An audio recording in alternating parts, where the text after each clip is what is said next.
So in this time of physical isolation and quarantine that we now find ourselves in, it seems like Zoom has really taken off as the go-to video conferencing platform for businesses to keep their employees connected with each other and for educators to stay connected with their students.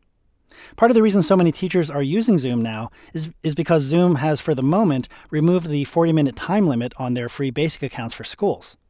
Now, if you are an educator, you can go to this site here to get access to Zoom. But this mass movement to online conferencing and teaching comes with its own unique issues and hassles.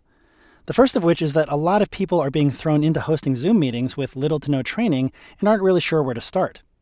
Secondly, we're starting to see stories like this one about online trolls popping into Zoom meetings to harass people. They're even calling it Zoom bombing. Now, the company I teach for, LinkedIn Learning, has made my course on Zoom completely free to watch, and you can view it in its entirety here at this address. But what I'd like to do now is to take a quick look at what I think are some of the most important things to know about Zoom if you're using it for the first time. So first of all, your Zoom account is managed through the web portal, which you can get to at zoom.us. This is where you can schedule your meetings. Now, you can also start up the Zoom app at any time to begin a meeting, but you'll most likely want to schedule meetings and send out invitations to your attendees so they'll know when to join in. And you can do that here with meetings selected and click Schedule a New Meeting. Now, I'm not going to get into the details here, but this is where you schedule your meetings. The meetings themselves will happen in the Zoom app, which is available for Windows, macOS, iOS, and Android devices. Attendees to your meetings don't need to have a Zoom account, but they will need the Zoom app on their computer or mobile device. Now, the first time anyone clicks an invite to join a Zoom meeting, they'll be prompted to download the app for the device they're using. But you can also do it ahead of time by searching for the Zoom Cloud Meetings app on iOS or the Google Play Store. Or if you're on Windows or Mac, you can go to zoom.us/download, and here you can download the Zoom Client for Meetings app. So if you're inviting first-time Zoom users to a meeting, make sure to tell them to download the app before the meeting starts. Now, we'll take a look at the app in a moment, but first let's take a look at some important meeting settings, which are also handled here in the dashboard. I can get there by going to my account, and here going to Settings. So for example, here at the top, you can choose whether or not to start your meetings with your camera as the host turned on, and whether to start with participants' video turned on. I think it's a good idea to let your participants decide to turn on their cameras, so I leave both of these switches off. Under audio type, leave telephone and computer audio selected in case some participants can't listen to the meeting through their computers or phones and want to dial in on a phone number. I would also suggest that Join Before Host is left turned off, unless you're sure everyone in the meeting knows each other and gets along. That way they can't join the meeting until you're actually there. I would also suggest keeping both of these options for using your personal meeting ID turned off as well.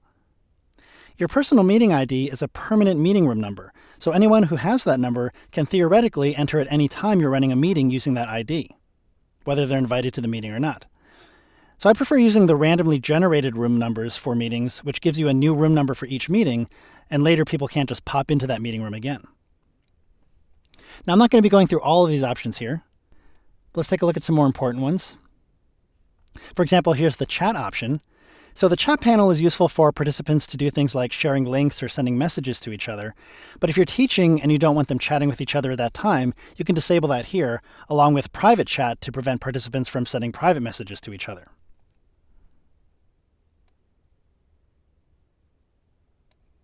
You'll probably want to make sure screen sharing is enabled if you want to be able to share what's on your screen at the meeting, and you can decide here if participants can share as well. The whiteboard option is useful for collaborating, so that's worth keeping enabled. Now, I would suggest turning on nonverbal feedback. This is useful for getting feedback from your attendees without them having to interrupt the flow of your presentation. Turning this on enables buttons that say things like yes, no, go faster, go slower, and so on, and you'll be able to see these notifications without them having to actually speak. Next, we have Allow Removed Participants to Rejoin. So if you're having trouble with a troll or anybody that you don't want in the meeting any longer, you can remove them from the meeting, but by leaving this option off, they won't be able to sign into the meeting again. Let's scroll down a little further. All right, so attention tracking is another neat feature. This is especially useful for teachers. This lets you see if any participants don't have Zoom as the in-focus window while you're screen sharing. Meaning if you're showing something on your screen, but they have, say, a YouTube window open in front of it, you'll see an alert that they're probably not watching what you're doing, and you can call them out on it if you want. Oh, and waiting room is an important feature if you want the ability to personally decide who gets to enter the meeting room. With this feature enabled, the earlier option for attendees to join the meeting before you arrive is automatically disabled, but on top of that, they still can't enter the meeting until you manually let them in. This is an important feature to prevent the kind of harassment mentioned in that article I showed you. All right, so those are some of the most important features to bear in mind. I'm going to switch over to the Zoom app, which I already have open here. So in the app, you can also schedule your meetings from here. I'm just going to cancel that. You can join meetings you've been invited to by entering the meeting ID or the personal link name. And you can also start impromptu meetings here. Now, if I click this arrow next to New Meeting, that gives me a couple of options. For example, here's where I can disable using my personal meeting ID. With that unchecked, this will now generate a new meeting ID whenever I start a new meeting. So I could choose New Meeting. As you can see, my camera is not on by default, but if I come up here to the Info button, this is where I can see the current meeting room ID, and I can invite other people to this meeting by clicking Copy URL.